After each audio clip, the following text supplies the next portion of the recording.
Hello बच्चों, सभी को नमस्कार। कक्षा 11वीं माध्यमिक शिक्षा मंडल मध्य प्रदेश भोपाल, चैप्टर नंबर 15 बेटा चल रहा हम लोग का। नई किताब के अनुसार ये चैप्टर नंबर 13 है। टॉपिक का नाम है बेटा सांख्यिकीय। अब सांख्यिकी में बेटा पिछले बार हमने पढ़ा था माध्य विचलन, ठीक है ना। और माध्य विचलन हमने आपको पढ़ाया माध्य के सापेक्ष और फिर माध्यिका के सापेक्ष। आई होप सबसे बन रहा है आपसे, ठीक है ना। मतलब क्या निकालते थे, माध्य निकालते थे, माध्यिका निकालते थे और विचलन निकालते थे, और विचलन का क्या कर देते थे, माध्य कर देते थे, ठीक है ना। हाँ, जिनमें फ्रीक्वेंसी होती थी तो सिर्फ में सिग्मा एफ आई आप लगा देते थे, इस प्रकार से आप करते थे। चलिए अगला टॉपिक है आज अपना प्रश्नावली 15.2। बेटा इसमें हम लोगों को प्रसरण ज्ञात करना है। क्या ज्ञात करना है? प्रसरण, है ना। जैसे विचलन होता है ना, वैसे ही बेटा प्रसरण होता है। अब देखो प्रसरण क्या होता है बेटा। जैसे आप क्या करते हो, जैसे आपने ये सवाल है आपके पास में, तो आप करते क्या हो, आप यहाँ पे जो विचलन लेते हो, विचलन का देखो आप यहाँ पे मॉड ले रहे हो। क्या ले रहे हो? मॉड, मतलब इसकी धनात्मक वैल्यू। क्यों? कारण क्या है? कारण ये है बेटा कि अगर आप इसमें धनात्मक वैल्यू नहीं लोगे तो बेटा ऊपर के कुछ आ जाएंगे प्लस और नीचे के कुछ आ जाएंगे क्या, और ये भैया ये लड़ मर के जीरो हो जाएंगे। ये लड़ करके क्या हो जाएंगे? जीरो। आपका आंसर हर बार जीरो आएगा। आपका आंसर क्या आएगा? हर बार। अच्छा, तो इनको हमने धनात्मक बना दिया। अब बेटा धनात्मक बनाने का एक और तरीका है कि आप मॉड ना ले करके आप इनका वर्ग कर दो। क्या कर दो? वर्ग। जैसे एक बार आया +20, तो +20 का वर्ग कर दिया, ये भी 400 हो गया। और नीचे भी बेटा -20 आया तो -20 का वर्ग कर दिया, ये भी कितना हो गया? तो वर्ग करने से ये माइनस साइन हट जाएगा। तो बेटा इसी तरीके से अब हम जो करेंगे वर्ग ही करेंगे यहाँ पे। अब देखिए कुछ आपको फॉर्मूले याद करने हैं। क्या कह रहा है? निम्नलिखित दिए गए आंकड़ों के लिए माध्य व प्रसरण। तो भैया माध्य तो निकाल लेंगे और उसके बाद में आपको निकालना है प्रसरण। तो आइए देखते हैं। सबसे पहले क्वेश्चन है अपने पास 6, 7, 10, 12 आपको। अब आपको प्रसरण निकालना है बेटा। तो सबसे पहले क्या करो, इसका माध्य निकालो। क्या करो? सबसे पहले इसका माध्य। तो माध्य आपको पता है सारी संख्याओं का योग और बटे क्या? n। बोलो क्लियर कि नॉट क्लियर? तो ये आपके पास में आ गया माध्य। क्या आ गया आपके पास में? ये माध्य 9 आ गया। अब प्रसरण निकालने का पहला फॉर्मूला बेटा नोट करो, याद भी करो, बहुत इंपॉर्टेंट। प्रसरण का पहला फॉर्मूला है, प्रसरण का पहला फॉर्मूला बेटा ये उन आंकड़ों में लगेगा जिनमें फ्रीक्वेंसी यानी आवृत्ति ना दी गई हो। आवृत्ति ना दी गई हो मतलब सिंपल वाले आंकड़े, बिल्कुल सरल आंकड़ों के लिए फॉर्मूला लगेगा। प्रसरण का फॉर्मूला होता है बेटा sigma xi square upon n minus sigma xi upon n का होल स्क्वायर। ध्यान से देखो ये माध्य ही है, मतलब sigma xi square upon n minus माध्य को क्या बोलते हैं? x बार का होल स्क्वायर।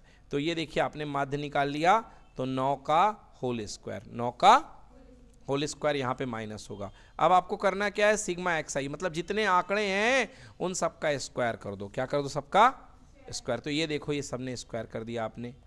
फिर क्या किया? इन सब को जोड़ दो, तो सिग्मा xi स्क्वायर आ गया 722। कितना आ गया? 722 बटे आंकड़ों की कुल संख्या कितनी है बेटा? काउंट कर लो, 1 2 3 4 5 6 7 8 है। तो यहाँ पे आंकड़ों की संख्या कितनी है?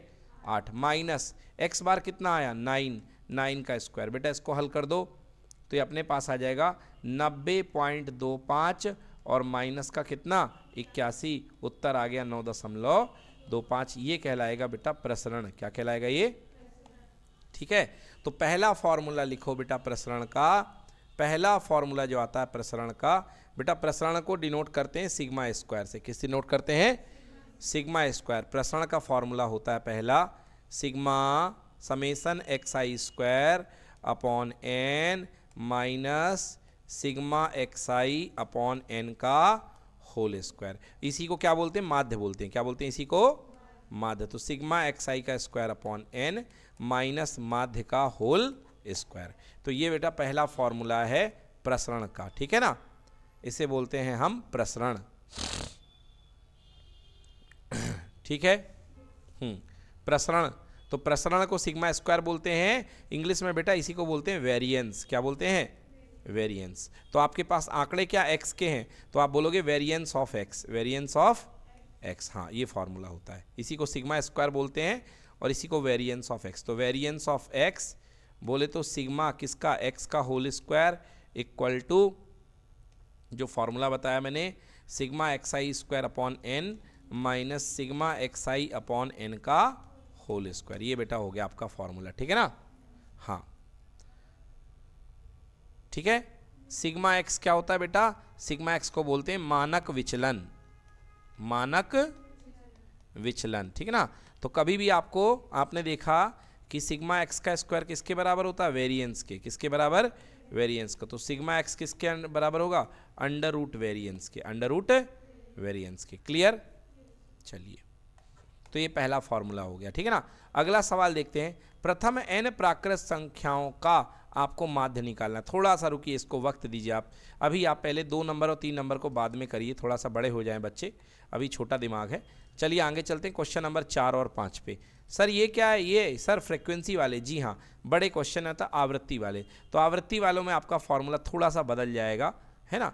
आवृत्ति वालों में आपका फॉर्मूला थोड़ा सा बदलेगा। कैसे बदलेगा देखो बेटा, ये हाँ पहले 3 के गुणज वाले देख लो, 3 के 10 गुणज, ये बहुत सरल है। तो 3 के 10 गुणज, 3 एकम 3 से लेके 3 दाहम 30 तक, ये लो 30 तक कर दिया।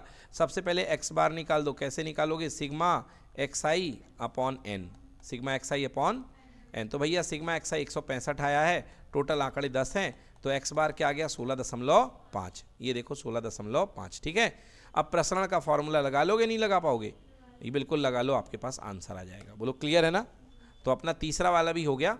अपन को अब बांगे के देखने हैं, तो पहला कर लिया अपन ने, दूसरा भी छोड़ रखा, तीसरा भी कर लिया। अब चौथा और पांचवा देखते। देखो बेटा इनमें फ्रीक्वेंसी है, इनमें आवृत्ति है। तो आवृत्ति वाले क्वेश्चन के लिए फॉर्मूला आपको याद करना पड़ेगा बेटा, थोड़ा सा परिवर्तन है, जैसा भी आपने किया प्रसरण बराबर। अभी आप क्या कर रहे थे बेटा, आप कर रहे थे सिग्मा एक्स आई का स्क्वायर, बोलो हाँ है ना, अपॉन क्या करते थे, एन अपॉन एन। तो बेटा सिग्मा एक्स आई में फ्रीक्वेंसी आ गई, तो सिग्मा एफ आई। और आप जानते हो कि जब फ्रीक्वेंसी होती है तो एन बराबर क्या होता है, sigma F I, sigma F I. तो ये हो गया sigma F I minus mean, minus क्या, मीन, मीन आपने पढ़ा 10वीं क्लास में, sigma F I X I upon sigma का होल स्क्वायर। तो ये बेटा फॉर्मूला लिख लो। अगर फ्रीक्वेंसी वाला रहेगा तो फॉर्मूला ये लग जाएगा। बोलो क्लियर। अब टेबल में जो जो चाहिए वो बना लो। क्या चाहिए आपको भैया, एक्स आई स्क्वायर चाहिए है ना। ये एक्स आई स्क्वायर तो पहले का हो गया। फिर आपको क्या चाहिए, एफ आई एक्स आई। क्या चाहिए, एफ आई। फिर एफ आई में अगर एक्स आई स्क्वायर का मल्टीप्लाई कर दोगे तो बन जाएगा F I X I square. इन सब का जोड़ भी चाहिए, तो जोड़ दिया। यहाँ पे एफ आई एक्स आई का जोड़ कर दिया, क्यों, माध्य निकालने के लिए।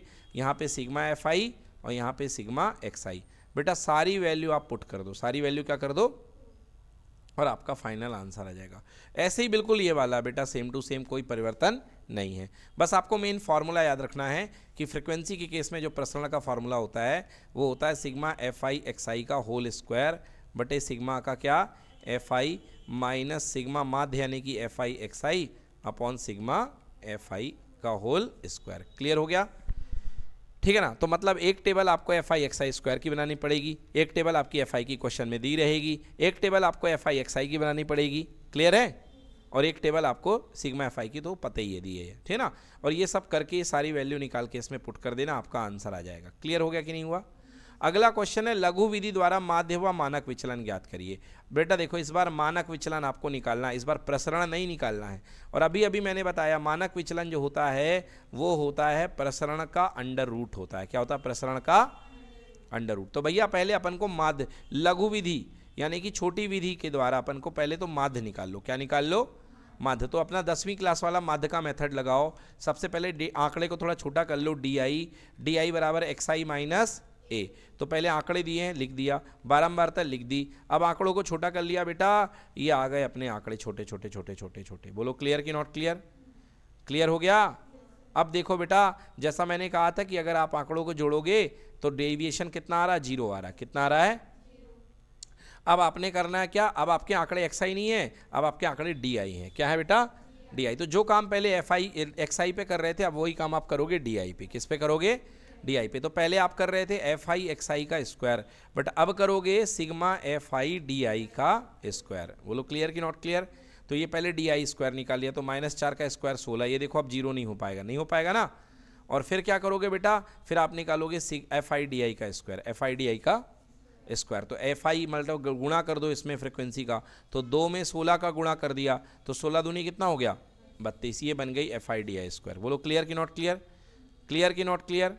अब आपको मैं फॉर्मूला लिख रहा हूँ वेरिएंस का। किसका फॉर्मूला, वेरिएंस का। बोलो सिग्मा एफ आई क्या हो जाएगा, डी आई का स्क्वायर अपॉन सिग्मा कितना एफ आई माइनस माध्य था sigma F I D I और माइनस का क्या सिग्मा एफ आई का होल स्क्वायर। तो बेटा ये बन जाएगा आपका वेरिएंस, ये बन जाएगा आपका वेरिएंस। क्या बन जाएगा वेरिएंस। ये देखो ये फॉर्मूले के अंदर लिख के वेरिएंस निकाल लोगे। और आपको पता है कि जो मानक विचलन होता है वो वेरिएंस का क्या होता है अंडर रूट होता है कि नहीं होता।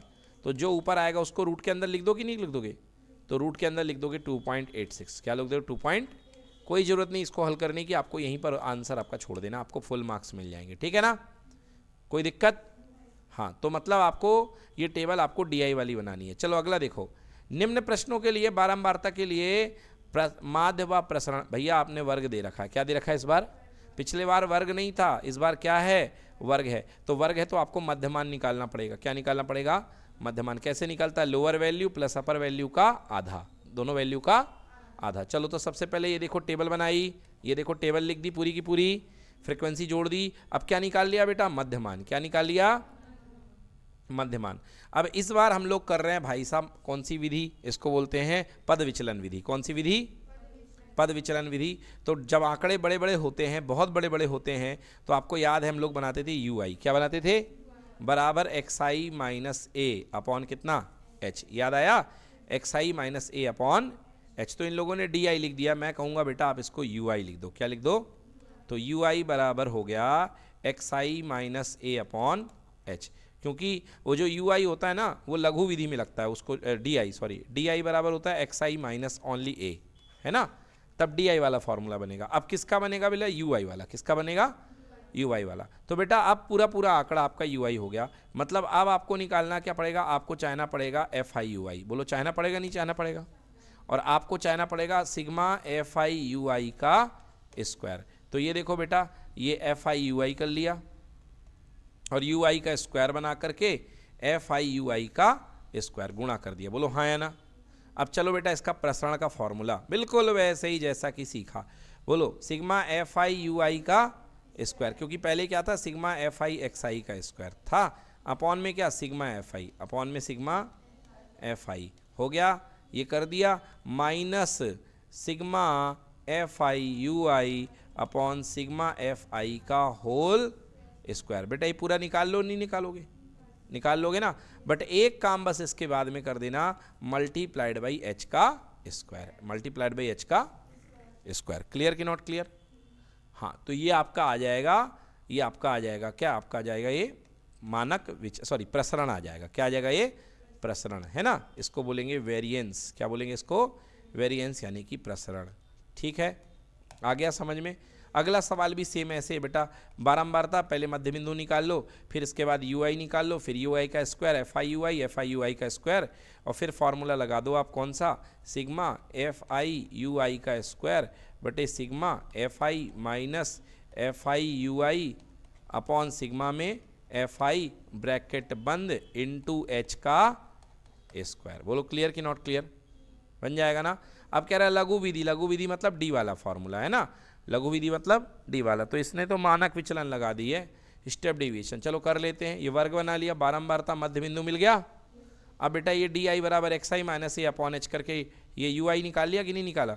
एक्चुअली इसको यू आई बोलना चाहिए। ये क्या हो गया यू आई का स्क्वायर, ये हो गया F I you I, F I, और ये बन गया एफ आई यू आई का होल स्क्वायर। हो गया, कर लो वही फॉर्मूला फिर से लगा दो आप जो मैंने आपको सिखाया, बन जाएगा। बोलो क्लियर कि नॉट क्लियर।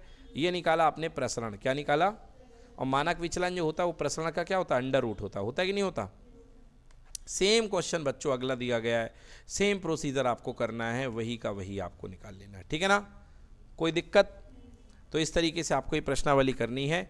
अब आपको अगली चीज़ पढ़ा रहा हूँ मैं, जिसका नाम है बिखराव, अधिक बिखराव। तो उसमें हमको विचरण गुणांक निकालना पड़ता है। क्या निकालना पड़ता है, तो सीधे एक लाइन नोट कर लो बच्चों, विचरण गुणांक का फॉर्मूला CV, बस इतना ही है। चलिए ठीक है।